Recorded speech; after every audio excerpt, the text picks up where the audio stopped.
আগের দিন আমরা দেখেছি যে Schrodinger wave equation for hydrogen atom তার ওয়েভ ফাংশনকে আমরা সেপারেশন অফ ভ্যারিয়েবল প্রিন্সিপাল অনুযায়ী দুটো পার্টে ভাগ করতে পারি।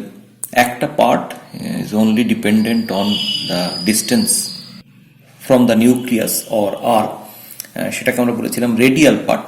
আর একটা part is only dependent on the angle theta and phi, সেটাকে আমরা বলেছিলাম অ্যাঙ্গুলার পার্ট। তো আগের দিন আমরা রেডিয়াল ফাংশন সেটা নিয়ে আলোচনা করেছি। আজকে আমরা অ্যাঙ্গুলার ফাংশন নিয়ে আলোচনা করব। So angular part of the wave function psi theta phi is independent of the principal quantum number N, এবং এটা কেবলমাত্র এল ভ্যালুর উপর অর অ্যাজিমুথাল কোয়ান্টাম নাম্বারের উপর ডিপেন্ডেন্ট। এখানে বিভিন্ন অরবাইটালের ক্ষেত্রে অ্যাঙ্গুলার ওয়েভ ফাংশনের যে এক্সপ্রেশন সেগুলো দেখানো হয়েছে। আমরা এইখান থেকে কি ধরনের ইনফরমেশন পেতে পারি or regarding the nature of the orbital কি ধরনের ইনফরমেশন আমরা গ্যাদার করতে পারি, আমরা এরপরে সেটা একটু বুঝে নেওয়ার চেষ্টা করব।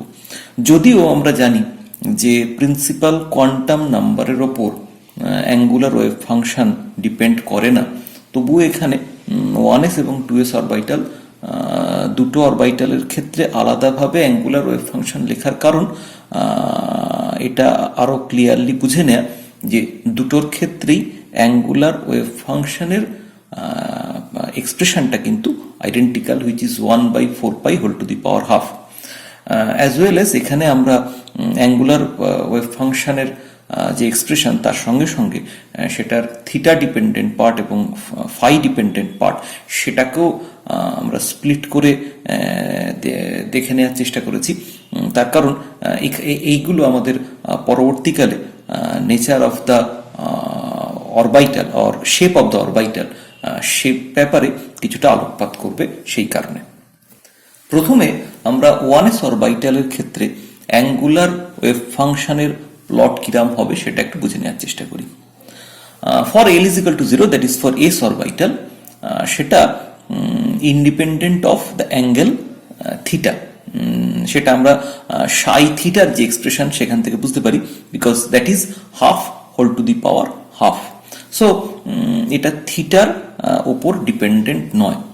তার মানে আমরা যদি থিটার যে কোনো ভ্যালুর জন্য সাই থিটার ভ্যালু দেখি, তাহলে that is a constant value, so it would represent a circle. তাহলে যদি আমরা সাই ফাই এবং সাই থিটাকে একসঙ্গে রিপ্রেজেন্ট করতে চাই, তাহলে সেক্ষেত্রে আমরা এই যে সার্কেলটা সাই থিটার ভ্যালু প্লট করে পেলাম, সেটাকে যদি 2π রেডিয়ান রোটেট করাই, তাহলে সেক্ষেত্রে আমরা একটা স্ফিয়ার পাবো। সেই কারণে S orbital appears as a sphere.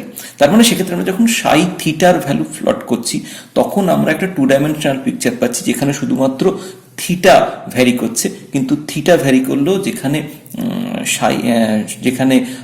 Wave ফাংশনের ভ্যালুটা একটা কনস্ট্যান্ট। এরপর যখন আমরা সেটাকে ফাই অ্যাঙ্গেলের সাপেক্ষে 2π রেডিয়ান রোটেট করাচ্ছি, তখন আমরা একটা 3 ডাইমেনশনাল একটা পিকচার পাচ্ছি, which is a sphere. So that is why আমরা দেখতে পাচ্ছি যে s orbital appears as a sphere. ঠিক একইভাবে এবার আমরা pz অ্যাটমিক অরবাইটালের ক্ষেত্রে অ্যাঙ্গুলার ওয়েভ ফাংশনের প্লট কি রকম হবে সেটা একটু বুঝে নেওয়ার চেষ্টা করি। pz অরবাইটালের ক্ষেত্রে তার অ্যাঙ্গুলার ওয়েভ ফাংশনের দিকে যদি আমরা তাকাই, তাহলে দেখব যে সেখানে সাই theta is dependent on cos theta. তাহলে আমরা যদি একটা পোলার প্লট করি এবং সেখানে যদি আমরা একটা ইউনিট রেডিয়াসের সার্কেল ড্র করি, যেখানে centre of the circle represent the nucleus, এবং সেখান থেকে যদি আমরা বিভিন্ন অ্যাঙ্গেলের জন্য ভ্যালুগুলো প্লট করি, তাহলে সেক্ষেত্রে আমরা পিজেড অরবাইটালের চেহারার ব্যাপারে একটা ধারণা পাবো।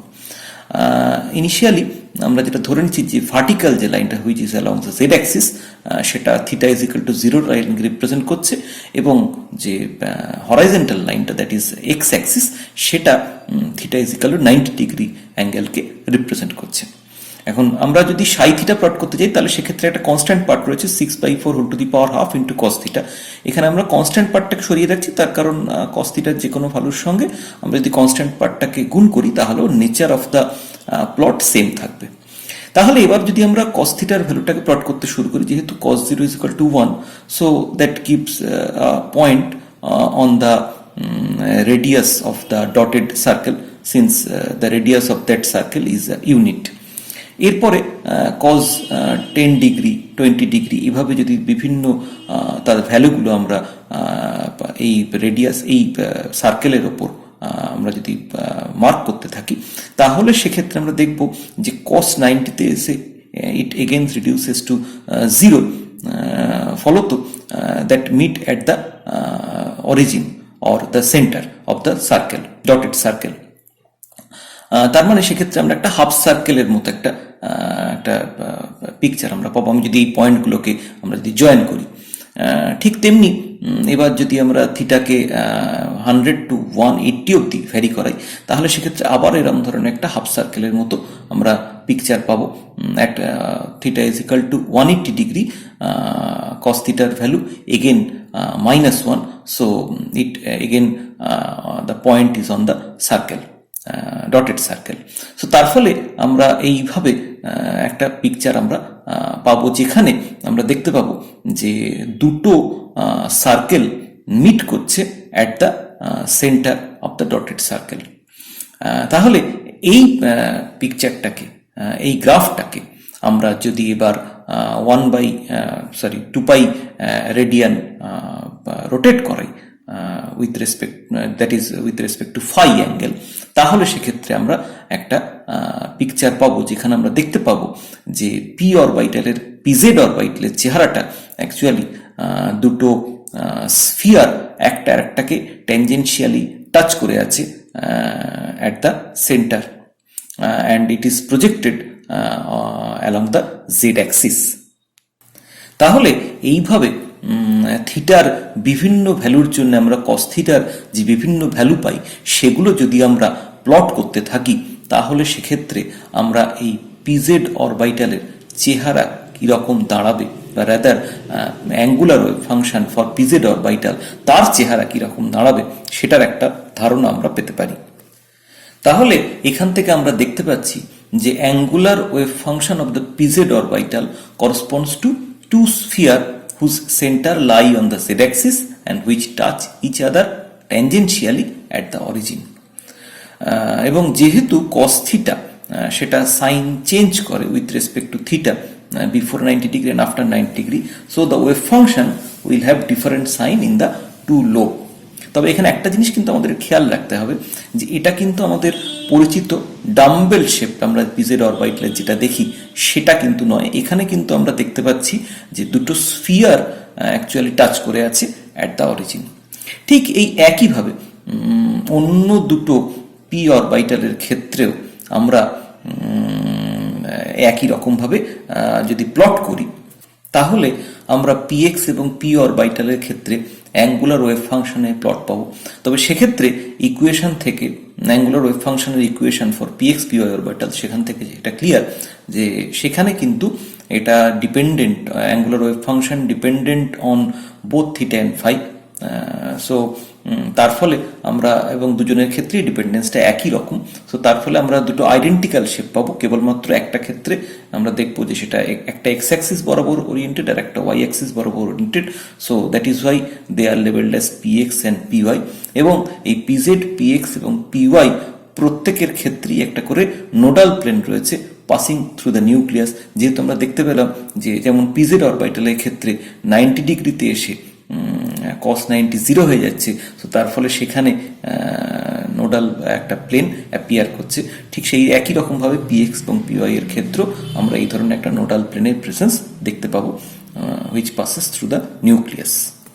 ঠিক একইভাবে যদি আমরা ডি অরবিটালের অ্যাঙ্গুলার ওয়েভ ফাংশনের দিকে তাকাই, তাহলে আমরা সেখান থেকে দেখতে পাবো যে 5টা ডি অরবিটাল হতে পারে, এবং তাদের অ্যাঙ্গুলার ওয়েভ ফাংশনের ডিপেন্ডেন্স থেকে আমরা ডেফিনেটলি সেগুলো প্লটও করতে পারি। তবে এখানে একটা জিনিস আমরা আগেই এটা দেখেছি যে ডিএক্সজেড বা ডিওয়াইজেড এদের দুজনের কিন্তু এমএল ভ্যালু +-1, কার ক্ষেত্রে +1 বা কার ক্ষেত্রে -1 আমরা জানি না, ফলত তাদের ডিপেন্ডেন্সটা, অ্যাঙ্গুলার ওয়েভ ফাংশনের ডিপেন্ডেন্সটা একই রকম, আবার dxy এবং dx² y স্কোয়ার তাদের অ্যাঙ্গুলার ওয়েভ ফাংশনের ডিপেন্ডেন্সটা আরেক রকম। কেবলমাত্র dz² এর ক্ষেত্রে দ্যাট ইজ এ ইউনিক।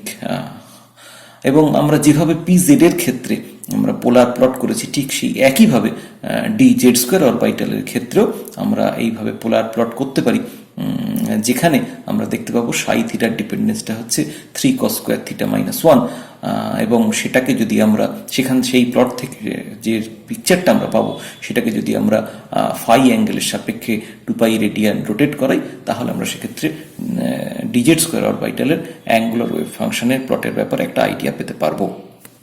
তাহলে আমরা যদি dxy, dyz এবং dzx অরবিটালের অ্যাঙ্গুলার ফাংশনের প্লটের দিকে তাকাই, তাহলে দেখতে পাবো যে তাদের লোবগুলো প্রজেক্টেড হয়ে রয়েছে রেসপেক্টিভ অ্যাক্সিসের ইন বিটুইন ডাইরেকশন বরাবর। অন্যদিকে dx² y স্কোয়ার অরবিটালের ক্ষেত্রে সেটা রয়েছে xy প্লেনে এবং তাদের লোবগুলো প্রজেক্টেড হয়ে রয়েছে আইদার এক্স বা ওয়াই অ্যাক্সিস বরাবর। dz² ছাড়া বাকি প্রত্যেকটা অরবিটালের ক্ষেত্রেই কিন্তু নোডাল প্লেন পাস করেছে থ্রু দ্য নিউক্লিয়াস। এখানে কিন্তু আবারও একটা জিনিস আমাদের খেয়াল রাখতে হবে, এটা কিন্তু আমাদের পরিচিত যে অরবিটাল পিকচার এক্স্যাক্টলি তার সঙ্গে কিন্তু মেলে না, সেটা আমরা পরে দেখতে পাবো। এটা কিন্তু অ্যাঙ্গুলার ওয়েভ ফাংশনের plot of D orbitals dxz, yz, xy and dx² y square and dz²। এবং এক্ষেত্রে আমরা যদি ভালো করে খেয়াল করি তাহলে দেখব যে dxy বা dyz বা dxz এর ক্ষেত্রে স্ফিয়ার কিন্তু টাচ করেছে at the nucleus or at the origin. এবার আমরা চলে আসি অ্যাঙ্গুলার প্রবাবিলিটি ফাংশনের আলোচনায়। রেডিয়াল ফাংশনের ক্ষেত্রে আমরা রেডিয়াল ফাংশনের প্লট করার সঙ্গে সঙ্গে বা তার এক্সপ্রেশন দেখার সঙ্গে সঙ্গে আমরা রেডিয়াল ডিস্ট্রিবিউশন ফাংশন বা রেডিয়াল প্রবাবিলিটি ফাংশনের নেচার কীরকম সেটাও বোঝার চেষ্টা করেছিলাম, because we are also interested in probability of finding the electron inside an atom. এবং আমরা দেখেছিলাম যে radial function actually probability of finding the electron সেটাকে প্রপারলি রিপ্রেজেন্ট করে না, rather 4π small r square capital R square dr that represent the probability of finding the electron at a distance r from the nucleus, যেটাকে আমরা বলেছিলাম radial probability function. ঠিক সেই একই রকম ভাবে আমরা এখানেও তাহলে অ্যাঙ্গুলার প্রবাবিলিটি ফাংশন সেটাকে ডিফাইন করতে পারি। এবং ওখানে সে রেডিয়াল ফাংশনের ক্ষেত্রে যেমন রেডিয়াল প্রবাবিলিটি ফাংশন সেটা রেডিয়াল ফাংশনের স্কোয়ারের উপর ডিপেন্ডেন্ট ছিল, এখানেও তেমনি আমরা দেখতে পাবো যে angular probability function is dependent on the Sai theta phi square. এবং আমরা যদি probability of finding the electron in given direction some over all the distance from the nucleus সেটা যদি আমরা দেখি, তাহলে সেটা দেখব যে স্কোয়ার অফ দ্য অ্যাঙ্গুলার ফাংশনের উপর ডিপেন্ডেন্ট।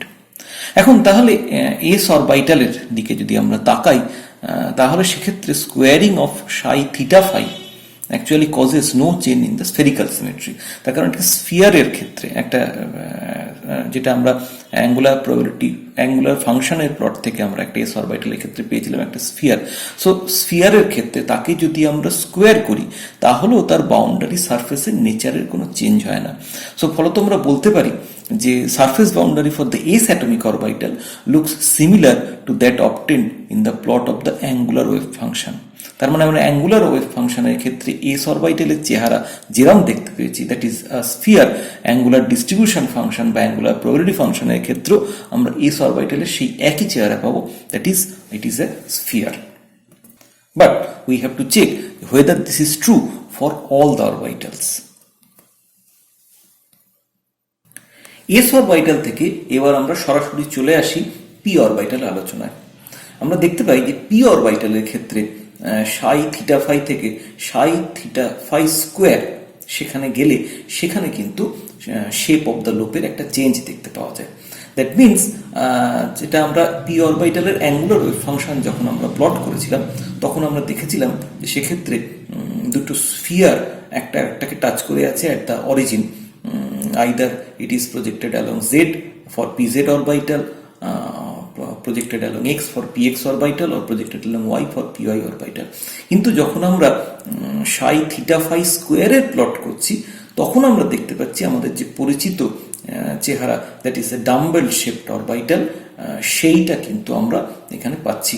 সো তার মানে আমরা যখন angular function of the P orbital plot করেছিলাম তখন সেখানে যে চিত্রটা পেয়েছিলাম সেটা কিন্তু angular distribution function for the P অরবিটালের ক্ষেত্রে আর এক্স্যাক্টলি আইডেন্টিক্যাল নয়, সেটা কিন্তু আমাদের যে অতি পরিচিত যে ডাম্বেল পিকচারটা, শেপ পিকচারটা আমরা আঁকি ফর পি অরবিটাল সেইটা।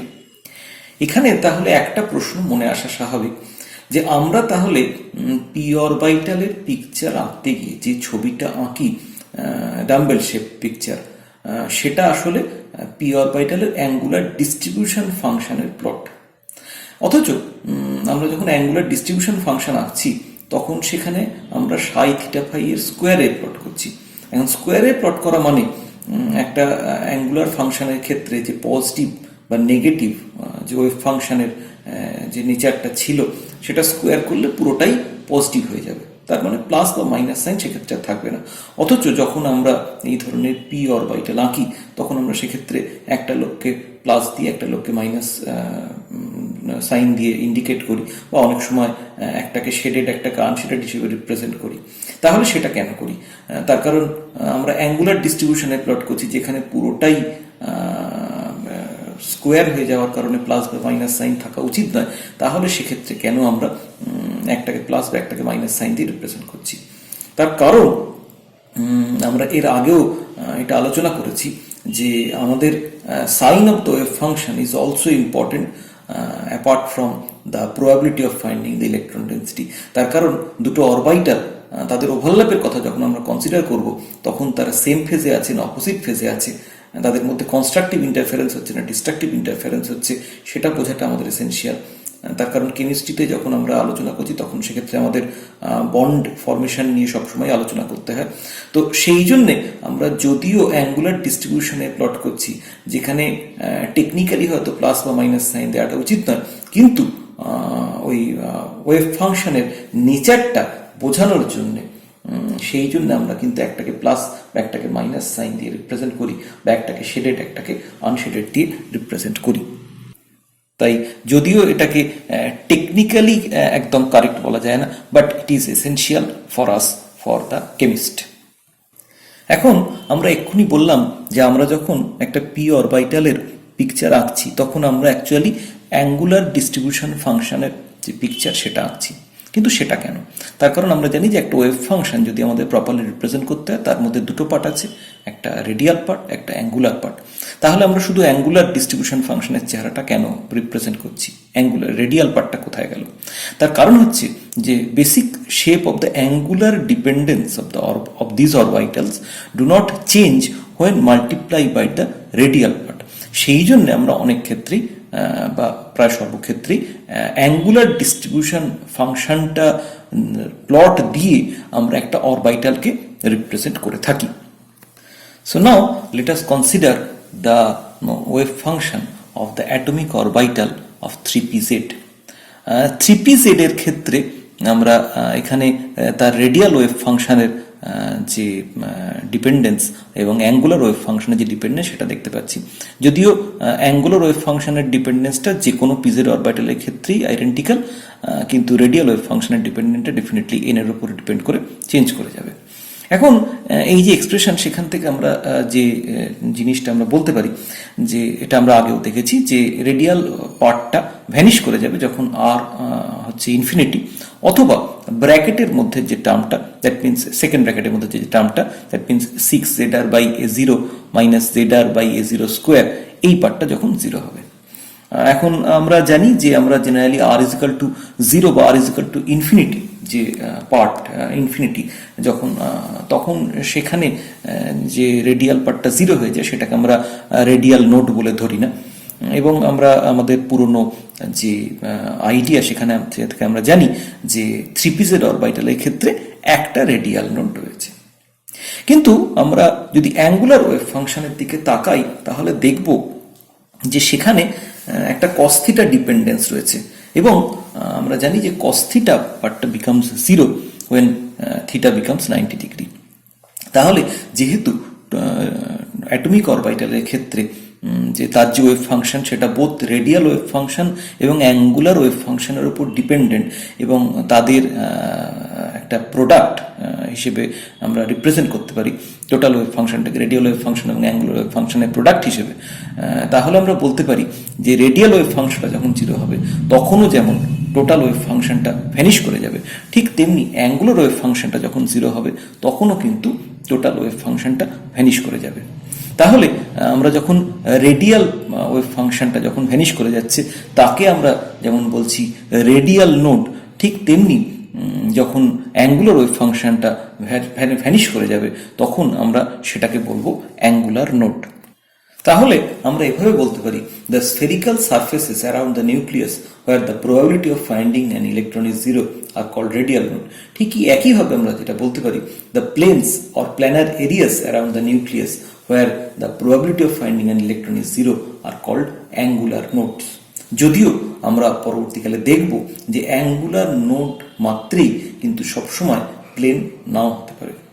Radial node both principal quantum number এবং অ্যাজিমুথাল কোয়ান্টাম নাম্বারের উপর ডিপেন্ড করে, এবং আমরা দেখেছি যে রেডিয়াল নোডের সংখ্যা কোনো একটা অরবিটালের ক্ষেত্রে can be obtained by n-l-1। ঠিক সেইভাবে আমরা দেখব যে একটা অরবিটালের ক্ষেত্রে অ্যাঙ্গুলার নোডের সংখ্যা সেই অরবিটালের অ্যাজিমুথাল কোয়ান্টাম নাম্বারের উপর ডিপেন্ড করে, এবং number of angular node is equal two L or azimuthal quantum number. তার মানে এখান থেকে আমরা বলতে পারি যে কোনো একটা অরবিটালের ক্ষেত্রে টোটাল নোডের সংখ্যা is number of radial node plus number of angular node that is equal to n-1। তাহলে এখান থেকে আমরা বলতে পারি যে all the p orbitals have a single angular node separating the positive and the negative phases of the orbital। তার কারণ আমরা জানি যে প্রত্যেকটা p অরবিটালের ক্ষেত্রেই তাদের l ভ্যালু হচ্ছে 0। এখন যেহেতু এটা একটা nodal plane passes through the nucleus, সেই জন্যে আমরা অনেক সময় অ্যাঙ্গুলার নোডকে নোডাল প্লেন বলে থাকি।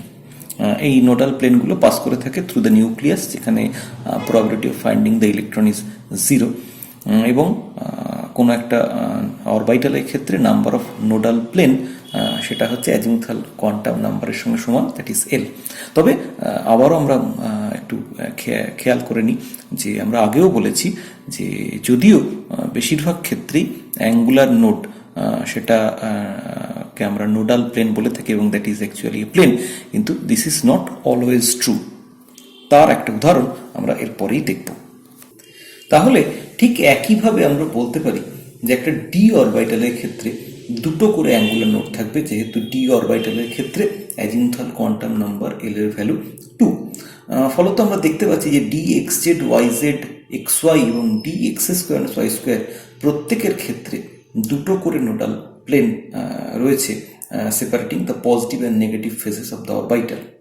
কিন্তু ডি জেড স্কোয়ার অরবিটালের ক্ষেত্রে যদিও তার এল ভ্যালু 2, তার ক্ষেত্রেও দুটো অ্যাঙ্গুলার নোড থাকবে, কিন্তু এক্ষেত্রে কিন্তু আমরা দেখতে পাবো যে তার ক্ষেত্রে কিন্তু অ্যাঙ্গুলার নোডগুলো নোডাল প্লেন নয়, rather these are two conical surfaces. এখন কি করে এই কনিক্যাল সারফেসগুলো পেলাম সেটা আমরা এবার দেখে নেব। ডি জেড স্কোয়ার অরবিটালের ক্ষেত্রে যদি আমরা তার অ্যাঙ্গুলার ওয়েভ ফাংশনের দিকে তাকাই তাহলে দেখব তার ফর্মটা হচ্ছে এরকম 5/16π whole to the power half into 3 cos square theta minus 1। এখন তাহলে এই অ্যাঙ্গুলার ওয়েভ ফাংশনটা ভ্যানিশ করে যাবে যখন 3 cos square theta minus 1 is equal to 0 হবে।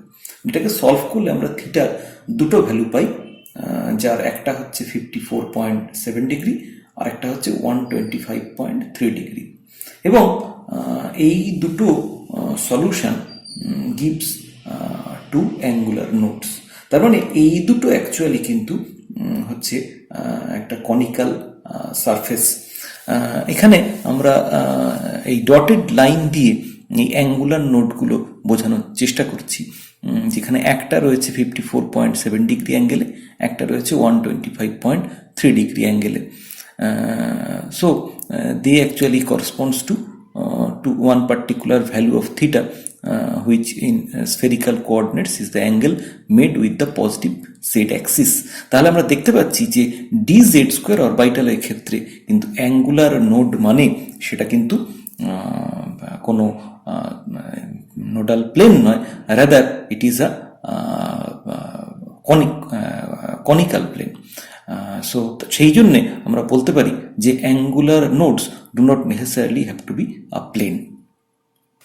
এখন এখানে স্বাভাবিকভাবেই আরও একটা প্রশ্ন আমাদের মাথায় এসে উপস্থিত হয়, সেটা হচ্ছে আমরা বললাম যে আমরা ম্যাক্সিমাম ক্ষেত্রে বা আমরা প্রায় সব ক্ষেত্রেই কোনো একটা অরবিটালকে রিপ্রেজেন্ট করি তার অ্যাঙ্গুলার ডিস্ট্রিবিউশন ফাংশনের যেরকম চেহারা সেইটা অনুযায়ী।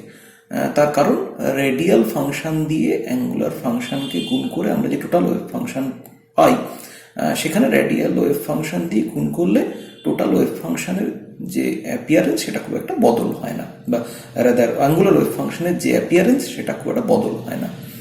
তো সেই জন্য আমরা অ্যাঙ্গুলার ডিস্ট্রিবিউশন ফাংশন দিয়ে প্রত্যেকটা অরবিটালকে রিপ্রেজেন্ট করি। এখন আমরা জানি যে অ্যাঙ্গুলার ডিস্ট্রিবিউশন ফাংশনের ক্ষেত্রে কোনো একটা এস বা কোনো একটা পি বা কোনো একটা টি বা কোনো একটা এফ অরবিটালের চেহারা আইডেন্টিক্যাল। তার কারণ এস পি ডি বা এফ অরবিটালে প্রত্যেকটা এস এর ক্ষেত্রেই তার এল ভ্যালু হচ্ছে 0, পি এর ক্ষেত্রে তার এল ভ্যালু হচ্ছে 1, ডি এর ক্ষেত্রে 2 বা এফ এর ক্ষেত্রে 3। এবং যেহেতু অ্যাঙ্গুলার ডিস্ট্রিবিউশন ফাংশন এন এর ওপর ডিপেন্ড করে না, তার মানে প্রত্যেকটা এস অরবিটালি স্ফেরিক্যাল হবে, প্রত্যেকটা পি অরবিটালি ডাম্বেল শেপ হবে, প্রত্যেকটা ডি অরবিটালি আমাদের যেরকম ডাবল ডাম্বেল একটা শেপ দেখতে পাই সেরকম হবে, এটসেট্রা। এখন তাহলে আমরা যে একাধিক কোনো অরবিটালের ক্ষেত্রে কোনো অরবিটালের ক্ষেত্রে একাধিক রেডিয়াল নোড আমরা পেয়েছিলাম এর আগের আলোচনায়, তাহলে সেগুলো কোথায় গেল? অ্যাজ ফর এক্সাম্পল আমরা যদি 1s 2s 3s বা 4s অরবিটালের কথা আমরা যদি ধরি, তাহলে সেক্ষেত্রে আমরা বলতে পারি যে 1s 2s 3s এবং 4s চারটে অরবিটালই হচ্ছে স্ফেরিক্যাল ইন শেপ, আমরা যদি তাদের অ্যাঙ্গুলার ডিস্ট্রিবিউশন ফাংশনের দিকে তাকাই। তাহলে সেক্ষেত্রে আমরা দেখেছিলাম কিন্তু রেডিয়াল ফাংশনের সাপেক্ষে আমরা যদি ভাবি, তাহলে আমরা দেখবো যে 1s অরবিটালের ক্ষেত্রে কোনো নোড নেই, 2s অরবিটালের ক্ষেত্রে একটা নোড আছে, 3s এর ক্ষেত্রে দুটো নোড আছে, 4s এর ক্ষেত্রে তিনটে নোড আছে। তাহলে আমরা যখন 1s 2s 3s আর 4s কে আঁকছি তখন প্রত্যেকটাই স্ফেরিক্যাল শেপ হিসেবে আমাদের সামনে অ্যাপিয়ার করছে। তাহলে সেই রেডিয়াল নোডগুলো কোথায় গেল? এখন যদি রেডিয়াল নোডগুলোকে দেখতে হয় তাহলে আমাদের অ্যাকচুয়ালি অ্যাটমিক অরবিটালগুলো ক্রস সেকশনের দিকে তাকাতে হবে।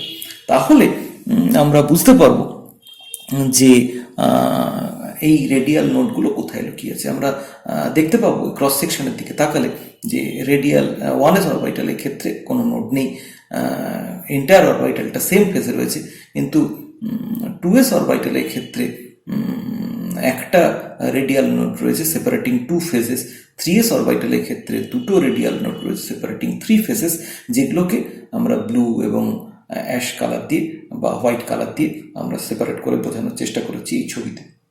মূলত এখান থেকে এই রেডিয়াল নোডগুলো কোথায় রয়েছে সেই cross section of the atomic orbital সেটার দিকে না তাকালে কিন্তু সেটা আমাদের পক্ষে তাহলে বোঝা সম্ভব নয়।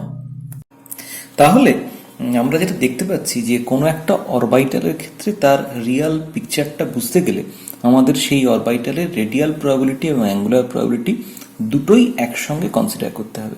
যেমন এই ছবিটার ক্ষেত্রে আমরা যেটা দেখতে পাচ্ছি একদম ওপরে যে পিকচারটা রয়েছে that is the psi square radial পার্টের স্কোয়ারের প্লট। এটা কিন্তু মাইন্ডেড, এটা কিন্তু রেডিয়াল প্রবাবিলিটি প্লট না, that mean 4 pi small r square capital r square dr এর প্লট না, সিম্পলি আর ক্যাপিটাল আর স্কোয়ারের প্লট। তো নিচে মাঝখানে যেটা দেখা যাচ্ছে সেটা হচ্ছে একটা এস অরবিটাল 1s 2s এবং 3s এর ক্ষেত্রে তাদের অ্যাঙ্গুলার প্রবাবিলিটির প্লট, এবং একদম নিচে যেটা ছবিটা তিনটে যে গ্রাফ সেটা রিপ্রেজেন্ট করছে রেডিয়াল প্রবাবিলিটি ডিস্ট্রিবিউশনের প্লট। সো আমরা যেটা দেখতে পাচ্ছি যে রেডিয়াল ফাংশনের ক্ষেত্রে যে নোটগুলো অ্যাপিয়ার করছে বা রেডিয়াল প্রবাবিলিটির ক্ষেত্রে যে নোটগুলো অ্যাপিয়ার করছে সেটাকে যদি আমাদের বুঝতে হয় তাহলে সেক্ষেত্রে কিন্তু আমাদের 1s বা 2s বা 3s অরবিটালের ক্ষেত্রে তাদের যদি ক্রস সেকশন আমরা নিই তবেই আমরা সেখানে বুঝতে পারবো এবং সেখানে রেসপেক্টিভ পজিশনে আমরা সেই নোটগুলোর পজিশন দেখতে পাবো। Similar the case for 2p and 3p orbital, সেক্ষেত্রে আমরা 2p এবং 3p অরবিটালকে যদিও আমাদের বাইরে থেকে দেখে অ্যাপারেন্টলি দুটোই সেম শেপ তাদের মনে হয়, কিন্তু যদি আমরা তাদের ক্রস সেকশন নিই তবে আমরা দেখব যে তাদের মধ্যেও কিন্তু ডিফারেন্স রয়েছে, এবং একটা ক্ষেত্রে 2p অরবিটালের ক্ষেত্রে যদিও সেখানে কোনো রেডিয়াল নোড নেই, 3p অরবিটালের ক্ষেত্রে কিন্তু রেডিয়াল নোড রয়েছে। এখানে একটা জিনিস আমাদের একটু খেয়াল রাখা ভালো যে অরবিটালস আর ম্যাথমেটিক্যাল ফাংশন, এবং any attempt to picturise them actually carries little sense, কিন্তু তবুও আমরা কোনো একটা অরবিটালের ক্ষেত্রে তাকে পিক্টোরিয়ালি বা থ্রু পিকচার আমরা সেটাকে রিপ্রেজেন্ট করার চেষ্টা করি। এটা করি তার কারণ হচ্ছে যে it is easy to understand the bonding properties যদি আমরা কোনো একটা ডোমেনকে আমরা একটা অরবিটাল হিসেবে রিপ্রেজেন্ট করি। সেই কারণে আমরা এই রেডিয়াল এবং angular part of the wave function সেটাকে আমরা পিক্টোরিয়ালি ডিপিক্ট করার চেষ্টা করছি, এবং সেই রিপ্রেজেন্টেশন থেকে আমরা একটা অরবিটালের পিকচার সম্বন্ধে একটা আইডিয়া পাওয়ার চেষ্টা করছি। এছাড়া শুধু তাই নয়, একটা মলিকুলের জিওমেট্রি বোঝার ক্ষেত্রে এই angular dependence of the orbital সেটা যেহেতু আমাদের হেল্প করে, সেই জন্য আমরা অনেক সময় একটা লাইন ড্রয়িং করে একটা অ্যাঙ্গুলার পার্টের বাউন্ডারি সেটাকে বোঝানোর চেষ্টা করি। সো আমরা অ্যাকচুয়ালি যেটা আঁকি that is the boundary surface for orbital, এবং সেটাকেই আমরা অ্যাজ এ পিকচার হিসেবে সেটাকে আমরা বোঝার বা দেখার চেষ্টা করি বা ভিজুয়ালাইজ করার চেষ্টা করি। এর সঙ্গে সঙ্গে আমরা এর আগেও যেটা বলেছি যে যদিও আমরা অ্যাঙ্গুলার প্রবাবিলিটি ফাংশনটা ড্র করার চেষ্টা করি কমনলি, কিন্তু সেখানে আমরা প্লাস বা মাইনাস সাইনটা দিই কেবলমাত্র to explain the overlap aspect. So আমাদের এতখানি অবধি আলোচনায় আমরা কোয়ান্টাম নাম্বারের সম্বন্ধে কিছুটা আইডিয়া পেয়েছি, এবং হাইড্রোজেন অ্যাটমের যে শ্রোডিঞ্জার ওয়েভ ইকুয়েশন সেখান থেকে রেডিয়াল পার্ট এবং অ্যাঙ্গুলার পার্ট সেখান থেকে আমরা একটা অরবিটালের চেহারা কীরকম হবে তার ধারণা পেয়েছি। এবার আমরা একটুখানি অ্যাটমের ভেতরে উঁকি দেওয়ার চেষ্টা করি, সেখানে ইলেকট্রনটাকে কিভাবে সাজানো আছে সেগুলো সেটা আমরা একটু বুঝে নেওয়ার চেষ্টা করি। কিন্তু এই এতক্ষণের আলোচনা থেকে আমরা যেটা যে জায়গায় এসে পৌঁছেছি দেখা যাচ্ছে সেটাও ইনসাফিসিয়েন্ট এই ইলেকট্রনগুলো কিভাবে সাজানো আছে উইদিন অ্যাটম সেটা বোঝার পক্ষে। তার কারণ আমরা যদিও এখন অবধি জানি যে একটা এস অরবিটাল বা পি অরবিটাল বা ডি অরবিটাল ইলেকট্রন থাকতে পারে, কিন্তু কোন অরবিটালটা আগে ভর্তি হবে বা কোন অরবিটালটা পরে ভর্তি হবে সে ব্যাপারে কিন্তু কোনো আইডিয়া এখনো পর্যন্ত আমরা সেভাবে পাইনি। সো এবার আমরা সেই ইলেকট্রনের বিন্যাস ইনসাইড অ্যান অ্যাটম সেটা কীরকমভাবে হবে সেটা একটু বোঝার চেষ্টা করব। কারণ inside an atom electronic configuration বা ইলেকট্রনের বিন্যাস কেমন হবে সেটা বোঝার জন্য প্রথম যে প্রিন্সিপালটা আমাদের হেল্প করে that is aufbau principle. Aufbau principle actually states that in the ground state of an atom or ion, electron fills sharp shell of the lowest available energy, then they fill the sharp shells of higher energy. তার মানে যে orbital energy কম সেটা আগে ভর্তি হবে, তারপরে higher অরবিটালটা ভর্তি হবে। সো কোনটা লোয়ার এনার্জি অরবিটাল হবে, কোনটা হায়ার এনার্জি অরবিটাল হবে সেটা তাহলে কি করে বুঝবো? সেটা আমরা বুঝতে পারি ফ্রম দিজ টু রুলস। আমরা দেখতে পাই যে electrons are assigned to subshell in order of increasing value of n plus L, এবং যদি দুটো সাবশেলের ক্ষেত্রে n প্লাস n এর ভ্যালু সমান হয় তাহলে সেক্ষেত্রে ইলেকট্রন যেটা লোয়ার n সেটাই প্রথমে এন্টার করে। সো এই দুটো রুল অনুযায়ী সাজালে আমরা দেখতে পাই যে প্রথমে ইলেকট্রন 1s অরবিটাল, তারপরে 2s অরবিটাল, তারপরে 2p অরবিটাল, তারপরে 3s অরবিটাল এভাবে ভর্তি হয়। যদিও অফবাউ প্রিন্সিপাল থেকে ইলেকট্রন কিভাবে ফিল্ড আপ হবে তার ব্যাপারে একটা ধারণা পাওয়া যায়, স্টিল অফবাউ প্রিন্সিপাল থেকে দুটো জিনিসের আমরা উত্তর পাই না। একটা হচ্ছে প্রথম একটা অরবিটালে কতগুলো ইলেকট্রন থাকতে পারে, এবং দ্বিতীয় হচ্ছে যদি একাধিক অরবিটাল থাকে যাদের এনার্জি সেম, যেমন সে ধরা যাক একটা পি অরবিটালের ক্ষেত্রে পিএক্স, পিওয়াই এবং পিজেড তিনটে অরবিটাল তারা ডিজেনারেট, তো তাদের ক্ষেত্রে ইলেকট্রনের অকুপেন্সি কীরকম হবে। যদিও আমরা দেখতে পাই যে অফবাউ প্রিন্সিপালের কিছু সীমাবদ্ধতা আছে, যেমন কিছু কিছু এলিমেন্টের ক্ষেত্রে অফবাউ প্রিন্সিপাল অনুযায়ী ইলেকট্রনিক কনফিগারেশন কারেক্টলি প্রেডিক্ট করা যায় না। স্পেসিফিক্যালি ডি বা এ ব্লক এলিমেন্টের ক্ষেত্রে তারা সবসময় অফবাউ প্রিন্সিপাল ফলো করে চলে না। তার কারণ তাদের ফিল্ড বা হাফ ফিল্ড অরবিটালের স্টেবিলিটি অনেক ক্ষেত্রেই ইলেকট্রনিক কনফিগারেশনটা অল্টার করে দেয়। অফবাউ প্রিন্সিপাল মেনে চললে ইলেকট্রনিক কনফিগারেশন যা হওয়া উচিত ছিল তার রেসপেক্টে।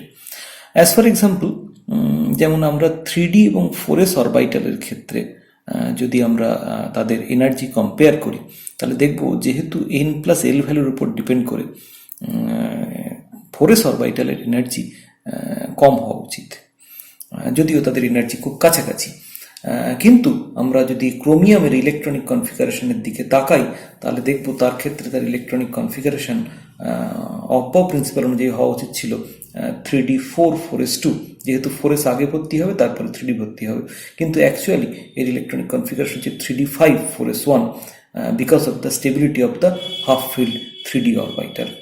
সেই একই রকম সিচুয়েশন আমরা দেখতে পাই কপার, প্যালাডিয়াম বা মলিবডেনামের ক্ষেত্রে।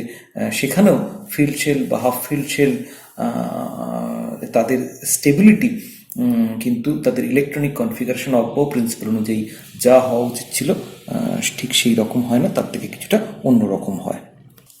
শুধু তাই নয়, অনেক ক্ষেত্রেই অফবাউ প্রিন্সিপাল অনুযায়ী একটা আয়নের ক্ষেত্রে অন আয়নাইজেশন তার ইলেকট্রনিক কনফিগারেশন সঠিকভাবে ডিটারমাইন করা যায় না। যেমন ধরা যাক অফবাউ প্রিন্সিপাল অনুযায়ী আয়রনের ইলেকট্রনিক কনফিগারেশন হচ্ছে 3d6 4s2, কিন্তু আয়রন 2+ এর electronic configuration 3d6 4s0, 3d4 4s2 নয়। তার মানে এখানে আমরা দেখতে পাচ্ছি যে ইলেকট্রন লস হচ্ছে from 4s orbital rather than 3d orbital. যদিও অফবাউ প্রিন্সিপাল অনুযায়ী 4s orbital lower energy, 3d orbital higher energy, so 3d orbital থেকেই ইলেকট্রন রিমুভ হওয়া উচিত ছিল, কিন্তু সেটা না হয়ে 4s অরবিটাল থেকে কিন্তু ইলেকট্রন রিমুভ হচ্ছে in case of iron. So এই ক্ষেত্রে আয়নাইজেশনের পরে যে ইলেকট্রনিক কনফিগারেশন আমরা দেখতে পাচ্ছি সেটা কিন্তু অফবাউ প্রিন্সিপাল দিয়ে আমরা ব্যাখ্যা করতে পারছি না। আমরা দেখেছিলাম যে অফবাউ প্রিন্সিপাল থেকে একটা অরবিটালে ম্যাক্সিমাম কটা ইলেকট্রন থাকতে পারে তার কোনো ধারণা পাওয়া যায় না। সেই ধারণা আমরা পেতে পারি from the Paoli exclusion principal. In 1925, Wolfgang Pauli states that no two electrons in an atom can exist in the same quantum state. So it requires that each electron in an atom have a unique set of quantum number, and at least one quantum number must be different from those of every other electron. তো সেক্ষেত্রে আমরা তাহলে দেখতে পাই যে দুটো ইলেকট্রনের ক্ষেত্রে 4টে quantum number n, l, ml এবং ms এর ভ্যালু কখনো আইডেন্টিক্যাল হতে পারে না। ফলে সেখান থেকে আমরা যেটা বলতে পারি যে কোনো একটা অরবিটালের ক্ষেত্রে ম্যাক্সিমাম দুটো ইলেকট্রন থাকতে পারে for 2 different values of ms। তার কারণ কোনো একটা পার্টিকুলার অরবিটালের ক্ষেত্রে ধরা যাক সে pz অরবিটাল, সে 3pz অরবিটাল, এর ক্ষেত্রে n, l এবং ml এর ভ্যালু আইডেন্টিক্যাল। সো ms এর দুটো ভ্যালুই কেবলমাত্র যেহেতু হওয়া সম্ভব প্লাস হাফ এবং মাইনাস হাফ, সো তার ফলে একটা 3pz অরবিটালে দুটোই ম্যাক্সিমাম ইলেকট্রন থাকতে পারে with one having ms value plus half and another having ms value minus half. So এইভাবে যে কোনো অরবিটালের ক্ষেত্রেই তাহলে ম্যাক্সিমাম দুটো ইলেকট্রন সেটা অ্যাকোমোডেট করতে পারে।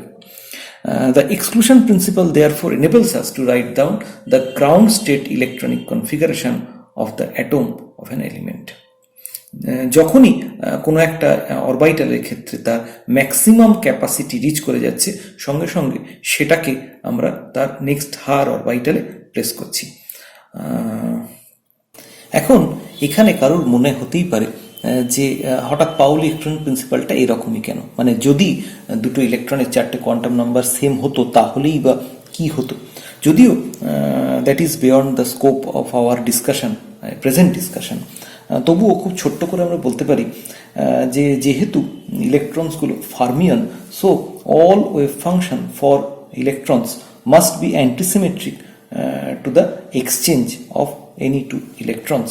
এবং এই প্রিন্সিপাল যদি আমাদের ফলো করে চলতে হয় তাহলে আমরা দেখতে পাবো যে we cannot construct a non zero wave function that satisfy this antisymmetric rule if we assign more than one electron to any spin orbital. আমরা দেখতে পাবো সেক্ষেত্রে সেই ওয়েভ ফাংশনটাই ভ্যানিশ করে যাবে। So that situation cannot exist at all. So এর detail discussion করার সুযোগ আমাদের এখানে নেই, কিন্তু আমরা এখান থেকে যেটা বুঝতে পারি যে একটা অরবিটালে ম্যাক্সিমাম কটা ইলেকট্রন থাকতে পারে from this Pauli exclusion principle. Aufbau প্রিন্সিপালে যে প্রশ্নের উত্তর আমরা পাইনি, দ্যাট ইজ যদি অরবিটালগুলো ডিজেনারেট হয় তাহলে সেক্ষেত্রে ইলেকট্রনগুলো কিভাবে ফিল আপ হবে, সেই প্রশ্নের উত্তর আমরা পাই হুন্ডস রুলে এসে। হুন্ডসের দুটো রুল রয়েছে। First one is due to electron tend to avoid being in the same orbital as far as practicable. সেই জন্য একটা গ্রাউন্ড স্টেট অফ অ্যান অ্যাটমের ক্ষেত্রে সেক্ষেত্রে maximum number of unpaired electron থাকবে উইদিন দ্য সেম সাবশেল। এবং second rule যেটা বলছে যে electrons in different orbital of the same energy, that means when they are degenerate will have their spin parallel যখন they are in the same subshell। তার মানে P এর যদি তিনটে অরবিটাল থাকে তাহলে সেক্ষেত্রে তিনটে অরবিটালে যদি একটা করে ইলেকট্রন ফিল আপ হয় তাহলে তারা প্যারালাল স্পিনে থাকবে। এখন এখানে যে দুটো রুল তার মধ্যে rule 1 is a consequence of the lowest possible energy rule. কিভাবে সেটা আমরা এবার দেখব। Hund's rule is actually a consequence of energy required for pairing an electron in the same orbital. যখন দুটো নেগেটিভলি চার্জ ইলেকট্রনকে আমরা সেম রিজিয়ন অফ স্পেসে অকুপাই করতে চাইবো বা প্লেস করতে চাইবো তখন they will repel each other according to Coulomb's force of repulsion. এবং সেই কুলম্বিক রিপালশনটাকে যদি আমরা পাই সি ধরি তাহলে সেক্ষেত্রে তাদের মধ্যে একটা রিপালসিভ ফোর্স কাজ করবে equal to the amount pi C. এবং এই রিপালসিভ ফোর্সটাকে অ্যাভয়েড করার জন্য ইলেকট্রনগুলো ডিফারেন্ট অরবিটালে অর ডিফারেন্ট রিজিয়ন অফ স্পেসে থাকার চেষ্টা করবে। অ্যাজ ওয়েল অ্যাজ যখন যদি তারা প্যারালাল স্পিনে থাকে তাহলে আমরা দেখতে পাবো যে তাদের মধ্যে একটা এক্সচেঞ্জ এনার্জি ডেভেলপ করবে due to exchange of electron among themselves which is a purely quantum mechanical consideration. এবং এই কতটা এক্সচেঞ্জ এনার্জি ডেভেলপ করবে সেটা ডিপেন্ড করবে the number of possible exchange between two electrons with the same energy and the same spin. তার মানে এখানে একটা জিনিস মাথায় রাখতে হবে যে আমরা ইলেকট্রন এক্সচেঞ্জ ঘটাতে পারবো সেই ইলেকট্রনগুলোর মধ্যেই যারা সেম স্পিনে রয়েছে, তার মানে অন এক্সচেঞ্জ যাদের স্পিন স্টেটের কোনো চেঞ্জ হবে না, এবং সেই ইলেকট্রনগুলো যাদের এনার্জি সেম, তার মানে এরকম কখনো হতে পারবে না যে একটা অরবিটালে কোনো একটা ইলেকট্রন রয়েছে, অন্য আর একটা ডিফারেন্ট এনার্জির অরবিটালে আর একটা ইলেকট্রন রয়েছে, এদের দুজনের মধ্যে ইলেকট্রন এক্সচেঞ্জ হবে, সেটা কিন্তু কখনোই অ্যালাউড নয়। এই জিনিসটাকে এবার আমরা একটু পিক্টোরিয়ালি বোঝার চেষ্টা করি। ধরা যাক আমরা একটা সিচুয়েশনের কথা কনসিডার করছি যেখানে একটা একটা পি অরবিটালে দুটো ইলেকট্রন রয়েছে, তিনটে পি অরবিটালে। সো সেক্ষেত্রে তিনটে সিচুয়েশন অ্যারাইজ করতে পারে। ফার্স্ট কেসে আমরা যেটা দেখতে পাচ্ছি যে একটা পি অরবিটালে দুটো ইলেকট্রন পেয়ার্ড আপ কন্ডিশনে রয়েছে। সেকেন্ড কেসে আমরা দেখতে পাচ্ছি দুটো ডিফারেন্ট অরবিটালে, তিনটের মধ্যে দুটো ডিফারেন্ট পি অরবিটালে দুটো ইলেকট্রন রয়েছে, কিন্তু they are in opposite spin. আর থার্ড যে অবস্থাটা সেখানে আমরা দেখতে পাচ্ছি যে তিনটে পি অরবিটালের মধ্যে দুটো পি অরবিটালে দুটো ইলেকট্রন রয়েছে and they are in parallel spin. এখন যদি এই তিনটে সিচুয়েশনের এনার্জি আমরা কনসিডার করি তাহলে দেখব প্রথম ক্ষেত্রে যেহেতু দুটো ইলেকট্রন একটা অরবিটালে পেয়ার্ড আপ কন্ডিশনে রয়েছে, তো তাদের মধ্যে একটা কুলম্বিক ফোর্স জেনারেট করবে ডিউ টু রিপালশন। সেই জন্যে এই স্টেটটার এনার্জি বাকি দুটো স্টেটের তুলনায় পাই সি অ্যামাউন্ট বেশি হবে ডিউ টু ইলেকট্রন রিপালশন। তার কারণ বাকি দুটো সিচুয়েশনের ক্ষেত্রে আমরা দেখতে পাচ্ছি যেহেতু দুটো ডিফারেন্ট অরবিটালে দুটো ইলেকট্রন অকুপাই করেছে, ফলত তাদের মধ্যে রিপালসিভ ফোর্সটা থাকবে না। এবার যদি আমি সেকেন্ড এবং থার্ড সিচুয়েশনটা কনসিডার করি তাহলে আমরা দেখতে পাবো যে সেকেন্ড স্টেটটার ক্ষেত্রে বা সেকেন্ড ডায়াগ্রামটার ক্ষেত্রে তাদের মধ্যে কিন্তু সেই ইলেকট্রনিক কনফিগারেশনটাকে আমরা কেবলমাত্র একভাবেই রিপ্রেজেন্ট করতে পারছি, যেহেতু দুটো ইলেকট্রনের একটা ইলেকট্রন রয়েছে প্লাস হাফ স্পিনে আর একটা ইলেকট্রন রয়েছে মাইনাস হাফ স্পিনে। সো এই দুটো ইলেকট্রনকে ডিস্টিংগুইশ করা সম্ভব on the basis of their electron spin, এবং ফলত এদের মধ্যে ইলেকট্রন এক্সচেঞ্জ সম্ভব নয়। কিন্তু থার্ড যে স্টেটটা, সেখানে যেহেতু দুটো ইলেকট্রন প্যারালাল স্পিনে রয়েছে, তাদের যেহেতু spin state same, so they are indistinguishable, এবং ফলত এই স্টেটটার ক্ষেত্রে এই ইলেকট্রনিক কনফিগারেশনটাকে দুরকমভাবে লেখা সম্ভব। আমরা যদি দুটো ইলেকট্রনকে, একটা ইলেকট্রন 1 এবং একটা ইলেকট্রন 2 ধরি, তাহলে ইলেকট্রন ওয়ানটাকে প্রথম অরবিটালে, ইলেকট্রন 2টাকে সেকেন্ড পি অরবিটালে রাখতে পারি, অথবা উল্টো সিচুয়েশনটা আমরা করতে পারি, যেটা এই ছবিতে দেখানো হয়েছে। তাহলে যেহেতু এই থার্ড স্টেটটাকে আমরা দুরকমভাবে সাজাতে পারছি, সো তার ফলে তাদের ইলেকট্রনের মধ্যে একটা এক্সচেঞ্জ পসিবল, এবং এই যে এক্সচেঞ্জের ফলে যে স্টেবিলাইজেশন, সেটাকে আমরা বলছি এক্সচেঞ্জ এনার্জি। এবং এই এক্সচেঞ্জ এনার্জির ফলে আমরা দেখতে পাবো যে each exchange stabilises the electronic state, favouring state with more parallel spin. তার ফলত 3 নম্বর স্টেটটা is more stabilised due to exchange of parallel spin electron, এবং lower in energy than the state 2 by an amount of pi e.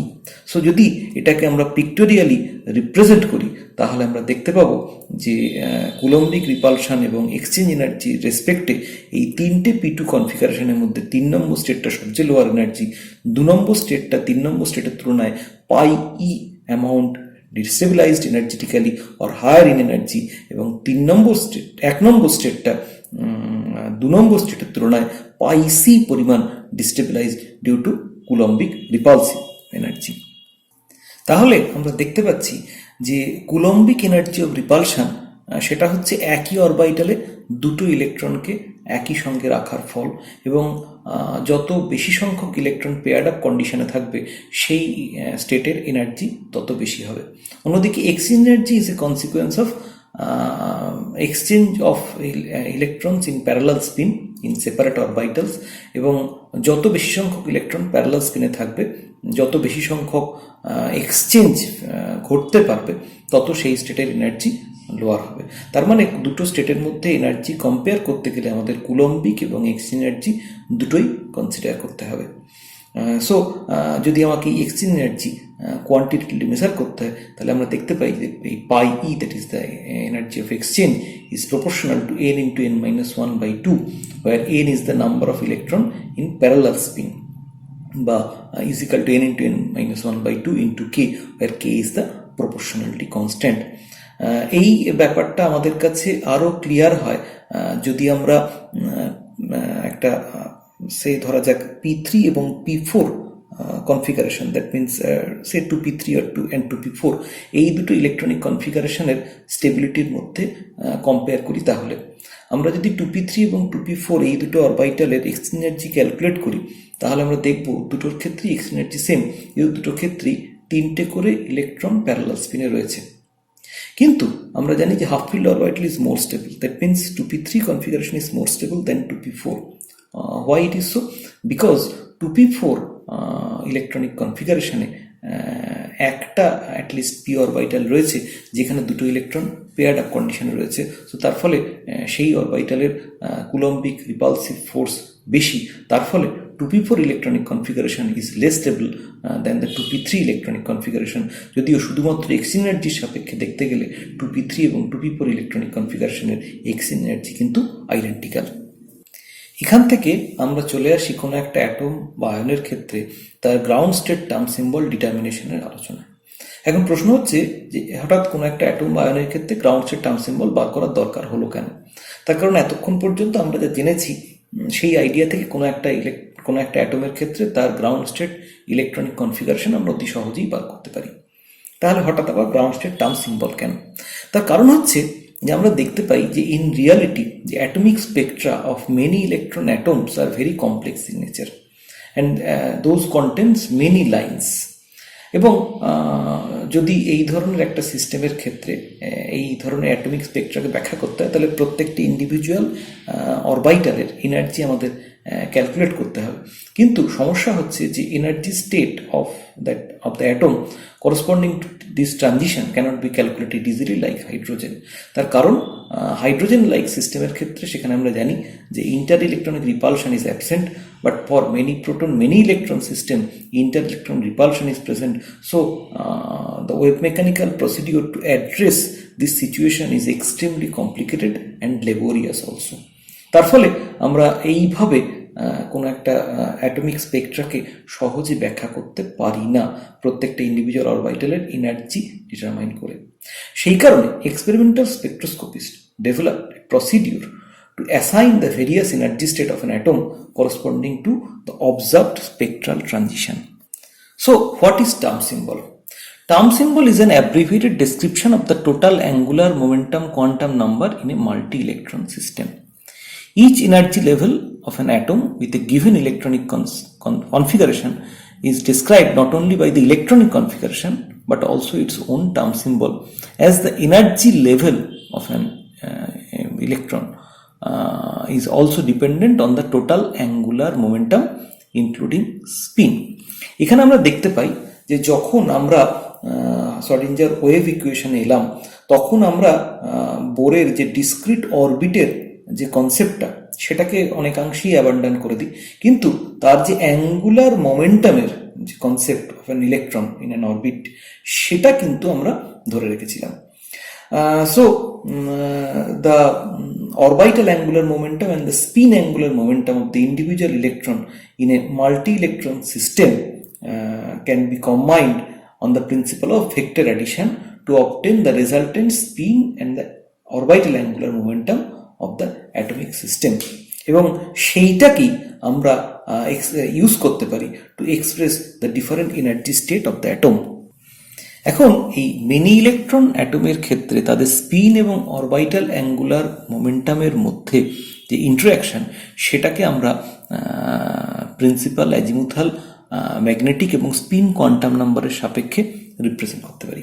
এখন এদের ক্ষেত্রে তিন ধরনের ইন্টারঅ্যাকশন হতে পারে, that is orbital orbital coupling, spin spin coupling এবং spin orbit coupling. এর মানে কি, একটা ক্ষেত্রে প্রথম ক্ষেত্রে অরবিট অরবিট কাপলিং এর ক্ষেত্রে আমরা ধরে নিচ্ছি যে একটা ইলেকট্রন যখন একটা অরবিটে রোটেট করছে তখন তার জন্য একটা ম্যাগনেটিক ফিল্ড ডেভেলপ করছে। সো যখন এরম একাধিক ইলেকট্রন একটা অ্যাটমের ক্ষেত্রে রয়েছে তখন একাধিক ইলেকট্রনের অরবিটাল মোশনের জন্য প্রত্যেকটা অরবিটাল অ্যাঙ্গুলার মোমেন্টাম এক একটা ডাইরেকশনে অ্যাক্ট করছে। সো যখন আমরা একটা এক্সটার্নাল ম্যাগনেটিক ফিল্ড অ্যাপ্লাই করব তখন প্রত্যেকটা ইন্ডিভিজুয়াল অরবিটিং ইলেকট্রনের জন্য যে অ্যাঙ্গুলার মোমেন্টাম তারা ইন্ডিভিজুয়ালি এক্সটার্নাল ম্যাগনেটিক ফিল্ডের সঙ্গে ইন্টারাক্ট না করে তাদের যে রেজাল্টেন্ট সেটা এক্সটার্নাল ম্যাগনেটিক ফিল্ডের সঙ্গে ইন্টারাক্ট করবে। ঠিক তেমনিভাবে প্রত্যেকটা ইলেকট্রনের স্পিন মোশনের জন্য যে স্পিন অ্যাঙ্গুলার মোমেন্টাম সেটা ইন্ডিভিজুয়ালি ইন্টারাক্ট না করে তাদের যে রেজাল্টেন্ট সেটা এক্সটার্নাল ম্যাগনেটিক ফিল্ডের সঙ্গে ইন্টারাক্ট করবে। আবার স্পিন মোশন এবং অরবিটাল মোশনের জন্য যে ম্যাগনেটিক অ্যাঙ্গুলার মোমেন্টাম আমরা পেলাম, দ্যাট মিনস স্পিন এবং অরবিটাল অ্যাঙ্গুলার মোমেন্টাম, তাদের আবার একটা রেজাল্টেন্ট থাকবে যেটাকে আমরা স্পিন অরবিট কাপলিং বলে ডেজিগনেট করছি। এখন এই ধরনের ইন্টারাকশনগুলো দুভাবে কনসিডার করা যেতে পারে। একটা ইউজিং রাসেল থান্ডার স্কিম, যেখানে ধরে নেওয়া হয় যে spin spin coupling is greater than orbit orbit coupling greater than spin orbit coupling. আর একটা যে জে কাপলিং স্কিম, যেটা জেনারেলি হেভিয়ার ট্রানজিশন মেটাল আয়নের ক্ষেত্রে আমরা অ্যাপ্লাই করে থাকি, এবং ইউজুয়ালি অ্যাটমিক টার্ম সিম্বল বলতে আমরা এলএস কাপলিং স্কিম অনুযায়ী তার টার্ম সিম্বল ডিটারমাইন করাটাই বোঝাই। এখন এলএস কাপলিং স্কিমে ক্যাপিটাল এস বলতে আমরা যেটা বোঝাই, that is the total spin quantum number, যেটা আমরা পাই by summing up all the ms value for all the electron present in a system. এবং এখানে 2s+1 থেকে আমরা কোন একটা সিস্টেমের স্পিন মাল্টিপ্লিসিটি ডিটারমাইন করতে পারি। L is the total orbital quantum number, যেটা আমরা পাই by summing up all the ml value present in the of all the electron present in the system। এবং এই এল এর ভ্যালুর উপর ডিপেন্ড করে আমরা এক একটা স্টেট কে ডেজিগনেট করতে পারি, এবং সেই স্টেটগুলো নোটেশন আমরা জেনারেলি এইভাবে পাই যে এল ইজ ইকুয়াল টু 0 হলে তাকে আমরা বলি a state, L is equal to 1 হলে তাকে বলি আমরা P state, capital L is equal two 2 হলে তাকে আমরা বলি D state, and so on. and J is the total angular quantum number, which is the resultant of L and S. So J can takes value L plus S to L minus S. Hence, for a given electronic configuration, the combination of S and L value called give a term, and the combination of S, N, L and J give a level, এবং combination of S, L, J and MJ determine a single state. So তার ফলে আমরা কোনো একটা atom বা আয়নের ক্ষেত্রে atomic স্টেটকে describe করি by the term symbol of the form 2s plus 1 Lj, যেখানে 2s plus 1 indicate the spin multiplicity of the system. L value যেটা আমরা পাই from the summation of ml, সেখান থেকে আমরা একটা স্টেটকে আমরা পেতে পারি depending on the L value, এবং জি আমরা পাই from the L plus S or L minus S. এখন তার মধ্যে কোনটা আমরা যে ভ্যালু হিসেবে কনসিডার করব সেটা আমরা এরপরে দেখব। এবার আমরা একটা উদাহরণ দিয়ে বুঝে নেওয়ার চেষ্টা করব কিভাবে কোনো একটা অ্যাটমের ক্ষেত্রে গ্রাউন্ড স্টেট টার্ম সিম্বল আমরা পার করব। ধরে নেওয়া যাক একটা কার্বন অ্যাটমের কথা। Ground state electronic configuration of carbon is 1s2 2s2 2p3 2p2। এখানে একটা পয়েন্ট কিন্তু আমাদের একটুখানি ভালো করে খেয়াল রাখতে হবে, যে ইলেকট্রনগুলো ওপেন শেলে প্রেজেন্ট রয়েছে, that means incompletely field শেলে present রয়েছে, কেবলমাত্র তারাই কিন্তু টার্ম সিম্বলে কন্ট্রিবিউট করবে। এখন এখানে আমরা কার্বনের ইলেকট্রনিক কনফিগারেশন দেখতে পাচ্ছি, তার 1s অরবিটালটা ফিল্ড আপ, দুটো ইলেকট্রন রয়েছে, 2s orbital is also filled up, দুটো ইলেকট্রন রয়েছে। সো তারা কিন্তু টার্ম সিম্বলে কন্ট্রিবিউট করবে না, কেবলমাত্র 2p orbital which is incompletely filled তারাই কিন্তু টার্ম সিম্বলে কন্ট্রিবিউট করবে। তাহলে এবার যদি আমরা 2p অরবিটালের চেহারাটা একটুখানি এঁকে ফেলি, তাহলে আমরা দেখতে পাবো যে এখানে দুটো ইলেকট্রন রয়েছে ইন 2p অরবিটাল। আমি ধরে নিচ্ছি একটা ইলেকট্রন রয়েছে ml is equal to +1 একটা রয়েছে ml is equal to 0-তে। কেন আমরা দুটো ইলেকট্রনকে একটা ml is equal to +1 এবং একটা ml is equal to 0-তে রাখলাম? অন্য দুটোতেও তো রাখতে পারতাম +1 এবং -1 or 0 and -1, সেটা আমরা কেন রাখলাম না? এটা এরপরেই আমরা দেখতে পাবো। হুন্ডসের একটা রুল রয়েছে which determines actually which the ground state. সেখানে আমরা দেখতে পাবো যে সেই electronic configuration be more stable where the capital L value or the summation of ml value is maximum. যেহেতু এই ইলেকট্রনিক কনফিগারেশনের ক্ষেত্রে যখন আমরা একটা ইলেকট্রনকে এমএল ইজ ইকুয়াল টু +1 এবং একটা ইলেকট্রনকে এমএল ইজ ইকুয়াল টু 0-তে রাখছি, সেটাই আমাদের ম্যাক্সিমাম ক্যাপিটাল এল ভ্যালু দেয়। তো সেই জন্য আমরা এই দুটো ইলেকট্রনকে এইভাবে প্লেস করছি। সো এই ইলেকট্রনিক কনফিগারেশন থেকে আমরা যেটা এস পাচ্ছি, that is summation of MS, that is 2 into half, that is 1। যেহেতু দুটো ইলেকট্রনই আমরা ধরে নিচ্ছি যে প্লাস অফ স্পিনে রয়েছে, সো 2s + 1। তার কারণ এটাও আমরা দেখতে পাবো হুন্ডস রুল থেকে যে সেই electronic configuration will be more stable যেখানে S value is maximum. So 2s + 1 for this electronic configuration is 2 into 1 + 1, that means 3, এবং L is equal to that means summation of ml is equal to 1 + 0, that means 1, which corresponds to a p state। আমরা এর আগেই সেটা দেখেছি। তাহলে এই ক্ষেত্রে j হতে পারে L + s to L - s, that means 1 + 1 to 1 - 1, that means 3 value of j is possible, 2, 1 and 0। তার মানে এখান থেকে আমরা যে তিনটে টার্ম সিম্বল পেতে পারি, that is 3p2, 3p1 and 3p0। প্রশ্ন হচ্ছে এর মধ্যে কোনটা হবে গ্রাউন্ড স্টেট। এরপর আমরা দেখে নেব ফ্রম দ্য হুন্ডস রুল কি করে আমরা গ্রাউন্ড স্টেট কোনটা সেটা কি করে বার করতে পারি। সো এদের মধ্যে লোয়েস্ট এনার্জি স্টেট কোনটা হবে, that is determined by Hund's rule. Hund's rule থেকে আমরা দেখতে পাচ্ছি the stability of the state increases as the spin multiplicity increases. সেই জন্য আমরা দেখেছি আমরা ম্যাক্সিমাম স্পিন মাল্টিপ্লিসিটি যেখানে পাচ্ছি, যেখানে দুটো ইলেকট্রন প্লাস অফ স্পিনে রয়েছে, সেটাকে আমরা লোয়েস্ট এনার্জি কনফরমেশন বলে বা ইলেকট্রনিক কনফিগারেশন বলে ধরে নিয়েছি। When the value of S is same for more than one state, the state with the highest value of L is the most stable. It is the second rule of Hund. তার মানে এখান থেকে আমরা দেখতে পাচ্ছি যে কেন আমরা একটা ইলেকট্রনকে ml +1 এবং একটা ইলেকট্রনকে ml 0-তে রেখেছিলাম, বিকজ সেই সিচুয়েশনেই capital L value is highest. 3 number rule, হুন্ডসের রুল বলছে যে যদি দুটো স্টেটের ক্ষেত্রে এস এবং এল ভ্যালু সেম হয়, তাহলে the subshell which is less than half filled, the component of the smallest J value is most stable, এবং যখন subshell is more than half filled, the component with the highest J value is the most stable. তাহলে আমরা দেখতে পাচ্ছি যে এর আগে আমরা যে তিনটে টার্ম সিম্বল পেয়েছি, দ্যাট মিনস 3p2, 3p1 এবং 3p0, তাদের ক্ষেত্রে s এবং l ভ্যালু সেম।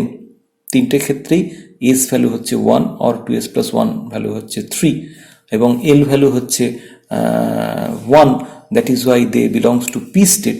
সো তার ফলে এদের মধ্যে কোনটা লোয়েস্ট এনার্জি হবে বা গ্রাউন্ড স্টেট হবে সেটা আমরা এই হুন্ডসের থার্ড রুল থেকে জানতে পারবো। তাহলে হুন্ডসের থার্ড রুল থেকে আমরা বুঝতে পারছি যে এমন 3p2, 3p1 এবং 3p0 স্টেটের মধ্যে 3p0 is the ground state term symbol. তার কারণ কার্বনের ক্ষেত্রে 2p orbital is less than half field, so lowest J value, that means J is equal to 0 is the ground state. তো সেই জন্য আমরা বলতে পারি যে 3p0 is the ground state term symbol for carbon. So আজকের মতো আমরা এখানেই শেষ করব। হিয়ার আর সাম রেফারেন্সেস যেগুলো আমি ইউজ করেছি এই অংশটা আলোচনা করার জন্যে। প্রথমে যে দুটো বই আমাদের অতি পরিচিত, আর.পি. সরকারের general and inorganic chemistry volume 1 এবং fundamental concept of inorganic chemistry by A K. Das. এর সঙ্গে সঙ্গে মিসলাট্টারের ইনঅর্গানিক কেমিস্ট্রি বই এবং হাউসক্রফট এবং শার্পের ইনঅর্গানিক কেমিস্ট্রি বই, সে দুটো এই আলোচনার ক্ষেত্রে খুবই উপযোগী।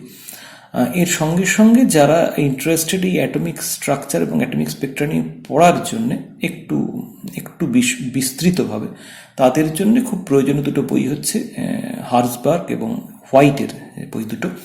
এর সঙ্গে সঙ্গে কিছু কিছু জায়গা এই আলোচনার ক্ষেত্রে প্রসঙ্গক্রমে এসছে ফ্রম অ্যাটকিন্সের যে ফিজিক্যাল কেমিস্ট্রি বইটা, সেইখান থেকে। সো আমরা আমাদের এই আলোচনার মধ্যে দিয়ে আমাদের ক্যালকাটা ইউনিভার্সিটির সিলেবাসে সেমিস্টার 1-এ যে অংশগুলো রয়েছে সেইগুলোর আলোচনা শেষ করলাম। সো আমাদের অ্যাটমিক স্ট্রাকচারের আলোচনা এখানেই শেষ।